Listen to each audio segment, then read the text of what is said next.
तो देखो अभी जो हमने देखा बॉन्डिंग देखी ऊपर की, उसके बेसिस पे आपका जो मेटल कंपाउंड है, ट्रांजिशन मेटल कंपाउंड, वो दो टाइप के होते हैं, एक तो सिग्मा बॉन्डेड, एक तो पाई बॉन्डेड। ठीक है, सिग्मा बॉन्डेड मीन्स वही जिसमें कि सिंगल बॉन्ड रहेगा किसके बीच में, कार्बन और आपका जो मेटल है वो, या in which a single carbon atom of ligand is attach directly to metal, या तो जो हमारा लिगैंड का जो कार्बन एटम है और डायरेक्टली किसको अटैच रहेगा, मेटल को।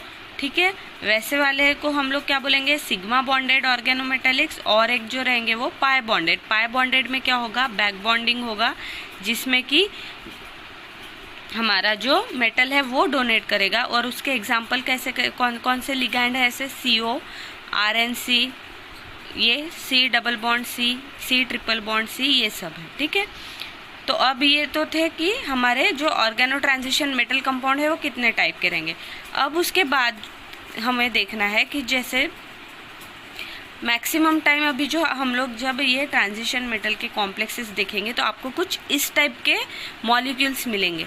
अब देखो ये टाइप के मॉलिक्यूल आपके लिए नए होंगे। यहाँ क्या होता है कि आपका जो मेटल एटम होता है वो डायरेक्टली एक ही से अटैच न होके उसके बीच में डायरेक्ट बॉन्डिंग नहीं होती है मेटल के साथ, लेकिन वो मेटल का जो पूरा मतलब ये जो पूरा समझ लो ये जो हमारा स्ट्रक्चर है या मॉलिक्यूल है उससे पूरा अटैच होगा। मतलब एक पर्टिकुलर बॉन्डिंग नहीं दिखाई जाती है, कुछ इस टाइप की बॉन्डिंग दिखाई जाती है। अब ये इस टाइप की बॉन्डिंग का मतलब क्या है, अब देखो यहाँ 1 2 3 दिख रहा है, 3 कार्बन एटम, ये जो आपको दिख रहा है इट मीन्स कि ये कार्बन एटम है। अब मेटल के साथ एक ही बॉन्ड दिखाया गया है, यहाँ डॉटेड लाइन दिखाई गई। तो इस डॉटेड लाइन का मीनिंग ये है कि ये जो मेटल है ये तीनों भी कार्बन एटम से अटैच है। यहाँ सर्कल दिखाया गया है और मेटल के साथ बॉन्डिंग करके डायरेक्टली सर्कल दिखाया गया है। इसका मतलब है कि ये जो आपका मेटल एटम है ये इस चारों कार्बन से अटैच है। ये मेटल एटम आपका ये 5 कार्बन से अटैच है और ये यहाँ पूरे 6 जो है उससे, मतलब यहाँ डायरेक्टली एक एक बॉन्डिंग न दिखा के इस टाइप की बॉन्डिंग दिखाई जाती है। ठीक है, अब इसमें ऐसे टाइप के भी आपको कंपाउंड मिलेंगे। अब ऐसे टाइप का कंपाउंड का मीनिंग क्या है, देखो अगर आपका ये जो मेटल है वो ये 1 2 3 4 5 6 कार्बन एटम के साथ अटैच रहेगा तो यहाँ क्या रहेगा, सर्कल। पर यहाँ हमें डॉटेड लाइन दिख रही है जो यहाँ से यहाँ तक है। इट मीन्स कि ये जो आपका मेटल एटम है वो ये 1 2 3 4 कार्बन एटम से ही अटैच है। यहाँ देखो आपका ये जो मेटल एटम है ये इतनी डॉटेड लाइन है, यहाँ 1 2 3 कार्बन एटम आ रहे हैं, मतलब 3 से अटैच है। और अगर इस टाइप का मेटल एटम ऐसे दिखाया गया इट मीन्स कि ये 1 और 2 कार्बन एटम से, मतलब ये n to the power 4 means आपका ये जो मेटल है ये किससे 4 कार्बन से अटैच है, ये 3 ये 2, ये n यानी ईटा है, इसको आप हेप्टेसिटी भी बोल सकते हैं। ठीक है, तो इस टाइप का बॉन्डिंग आप देख सकते हैं। और एक टाइप की बॉन्डिंग क्या होता है जिसमें सिग्मा बॉन्ड बनाएगा आपका ऑर्गेनोमेटेलिक और कार्बन मोनोऑक्साइड, कार्बीन या बेंजीन, जिसमें कि जो आपका मेटल है किससे अटैच रहेगा, कार्बन से अटैच रहेगा। एक ही मेटल है कि बहुत सारे कार्बन से डायरेक्ट इस टाइप के अटैच रहेंगे। तो ऐसे 2 टाइप की बॉन्डिंग हमें हमारे जो है ट्रांजिशन मेटल्स में देखने को मिलेगी। ठीक है, इसके बाद जो मेन है अब यहाँ हम लोग देखेंगे वो हमारा ऑक्टेट रूल या 18 इलेक्ट्रॉन रूल। तो देखो क्या होता है, जो अभी मैंने बताया कि हमारे जो ट्रांजिशन मेटल है, ठीक है, ट्रांजिशन मेटल अगर ट्रांजिशन मेटल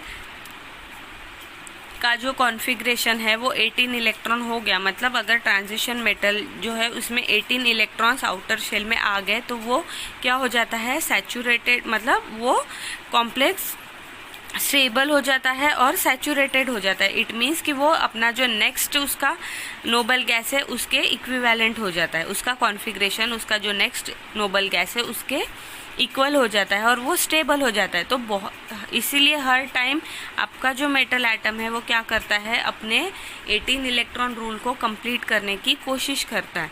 तो कॉम्प्लेक्सेस भी वैसे ही बनते हैं, उसी को बोला गया 18 इलेक्ट्रॉन रूल। तो 18 इलेक्ट्रॉन रूल अगर काउंट करना है तो क्या किया जाता है, DN से हम काउंट कर सकते हैं, जिसमें कि DN is equal to VS minus OS, VE minus OS। आपका VE क्या है, वैलेंस इलेक्ट्रॉन्स जो कि आपके आउटर मोस्ट सेल में रहेंगे, आपके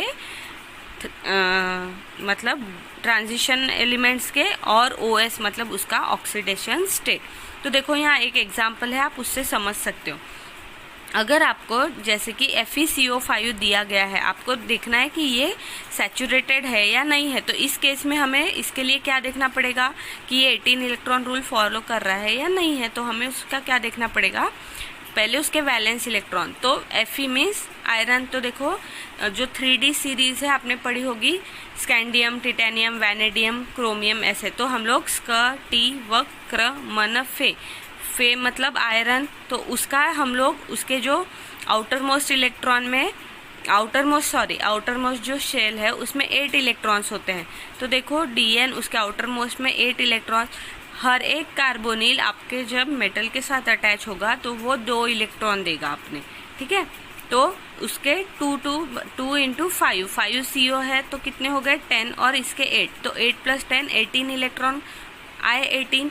इट मीन्स कि ये जो हमारा FeCO5 है ये क्या है, कोऑर्डिनेटिवली सैचुरेटेड है। तो इसको ही बोलते हैं ऑक्टेट रूल या 18 इलेक्ट्रॉन रूल, ठीक है। तो इसी तरीके से हम लोग देख सकते हैं कि हमारा जो ट्रांजिशन मेटल कॉम्प्लेक्स है वो सैचुरेटेड है या नहीं है। तो इसी के बेसिस पे, ये ऑक्टेट इलेक्ट्रॉन रूल के बेसिस पे हम वो देख सकते हैं।